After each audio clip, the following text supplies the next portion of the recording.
today we're reacting to the dumbest criminals of all time. Just wanted to bring a little different type of vid to y'all, you know what I'm saying? Y'all doing a great job sending me those videos y'all want me to react to on this channel, and I appreciate that. So go ahead, keep sending them to me at Astral Dior on Instagram, and let's do it. In 2009, Matthew McNally and Joey Miller robbed a home in Iowa. The f was that? What is that? Let me try not to curse too much at the beginning of this. What was this face drawing thing? In Iowa, using masks drawn onto and what did they think they were going to get from that house?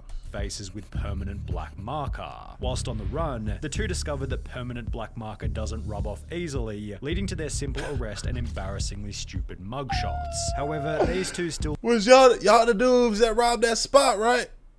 We got a call saying that some weird white dudes ran into the house and they had stuff drawn on their face. That's y'all?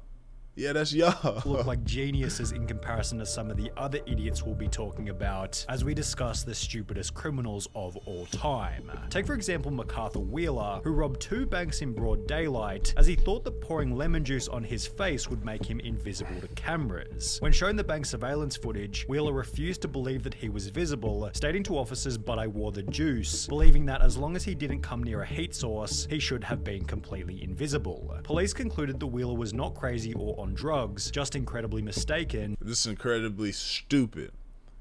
And who gave him this information? One of them. Who gave this nigga that information? And imagine that's how that shit worked.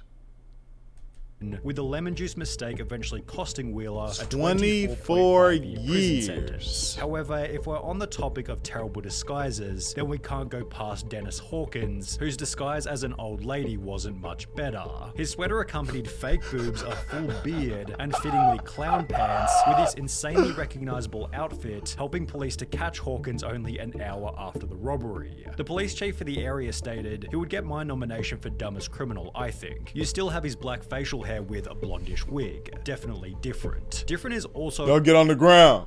Get on the ground, baby. Go ahead, baby. Come to church after. We gonna get on the ground after this, though, baby. The fuck?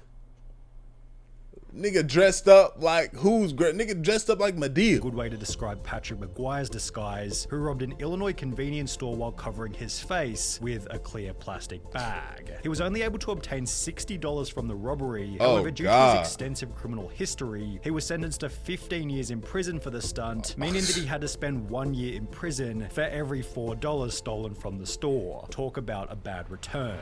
Equally bad was Paul Sinclair's, who attempted to rob a bank in Florida by using his fingers curled up into a gun shape. The quote-unquote weapon was so non-threatening that the bank teller gave him only $120, after which he'd flee on foot before being caught by police only I would have gave that nigga 4 quarters. 10 minutes later. Then I wouldn't even have called the police on him. Who thought that robbery was legal as long as you did it at a certain time of day. Back in 2013, Blankenship broke into his own mother's home, after which the police were called, who would take to their Facebook page later that day to explain what had happened.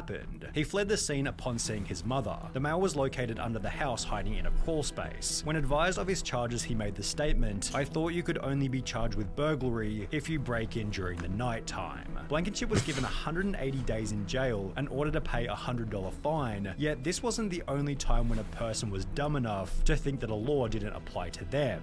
Because when Reuben Pavin was caught stealing from a charity thrift shop in New Hampshire, he'd state that he thought everything was free because of the name of the business. Finders Keepers. The sign did say Finders Keepers, so I took that DVD player, took it home, Pavin told the local TV station. A couple of weeks later, the stuff is still there on the porch, so I'm thinking to myself, Finders Keepers. They probably just put stuff out there for people to take. Wow.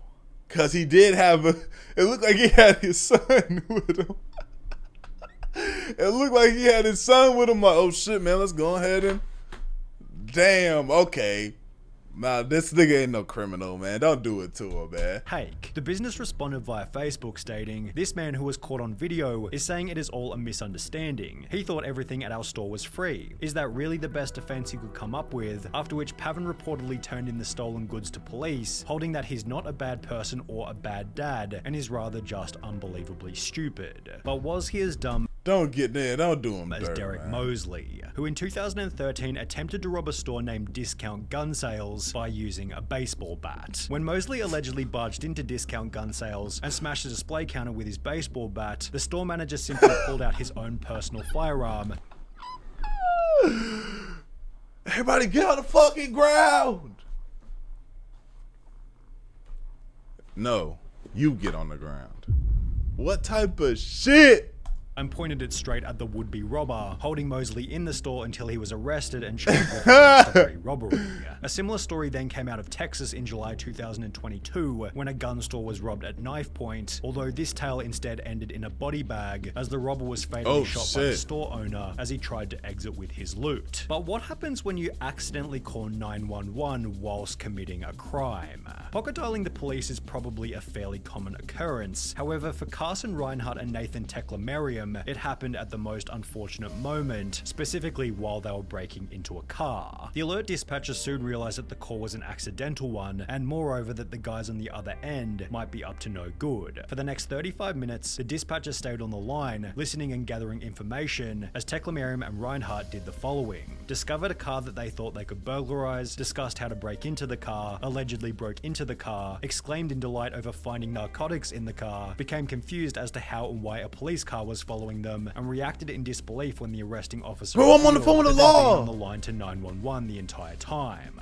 Scott Simon found himself in a similar situation, although under much more severe circumstances. Whilst on trial for murder in 2015, Scott was successfully sentenced to life in prison, as 2 years prior he'd pocket dialed the police while admitting to a friend that he was the one who committed the crime. He had no idea he called 911, a sheriff's office spokeswoman told the Miami Herald. He basically told on himself, as did Albert Bailey, And got himself life in prison. He got life for that shit, y'all. That's one of them situations where it was like you were supposed to, like, God was putting you behind bars, like, on purpose. God wanted you to.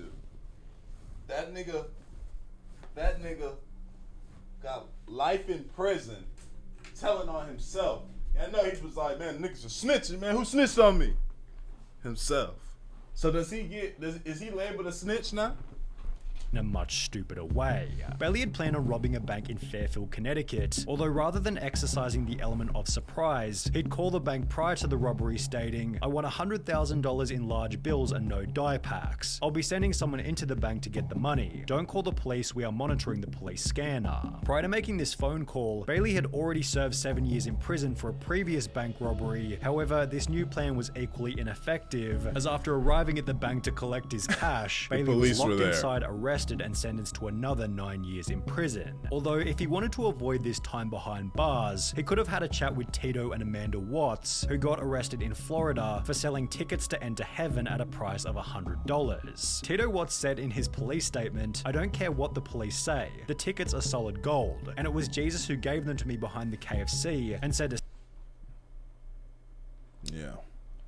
That nigga right there was off of every drug in the book. That real fat.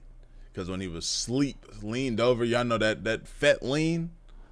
During all of that, that's what was going on. "Sell them so I could get me some money to go to outer space. You should arrest Jesus because he's the one who gave me the golden tickets and said to sell them. I'm willing to wear a wire and set Jesus up." Oh my The couple gosh. apparently earned over $10,000 from the stunt, meaning that they were able to find people even dumber than them, one of which might have been Ruben Zarate. While attempting to rob a muffler shop in 2008, Zarate was told that the shop couldn't access the money safe without their manager, who didn't begin his shift until later that afternoon. Instead of bailing on the robbery, Zarate instead gave them his phone number, asking them to give him a ring the next time the manager was in. They did so later that afternoon, although after returning to the store, Zarate received no money and was instead met by police and charged with aggravated robbery. Then there was the man who gave the people he was robbing something even stupider. The unnamed robber walked into a London bank carrying a gun and a bag, which he'd take to the front desk before demanding £700,000 in cash from the bank worker. But after making his demands, the crook handed over his gun to the cashier instead of... A poor lapse of judgment type of situation. Everybody get on the fucking ground. I put the money in the bag. Here. Sir, where's the money at? Put the money in the bag. Yes, sir. Go ahead and get on the ground for us. Real shit. Of the bag. Investigating authorities stated the guess is that he is very inexperienced and panicked when he approached the cashier, handing over his gun instead of a bag by mistake. But it was Trevor Jones who left an even more damning piece of evidence at his crime scene. After breaking into a house in Atlanta, Jones took a moment to check his Facebook on the owner's computer before leaving without logging out. Less than 3 years later, a similar story entered news headlines, reading a 26-year-old Minnesota man has been tracked down by police after leaving his Facebook profile logged in at a house he allegedly robbed, although this story has a much funnier ending. The homeowner decided to message the robber via his Facebook, stating, "You left a few things at my house last night, how can I get them back to you?" which was followed by the robber agreeing to come back to the home so he could collect the stuff he forgot. However, the robber didn't get any of his items back and was instead arrested while still wearing a watch that he'd stolen from the night before. This is like just sounds like that just sounds like a fake thing. Like it doesn't even sound real how stupid some of this shit is, but it's in the news.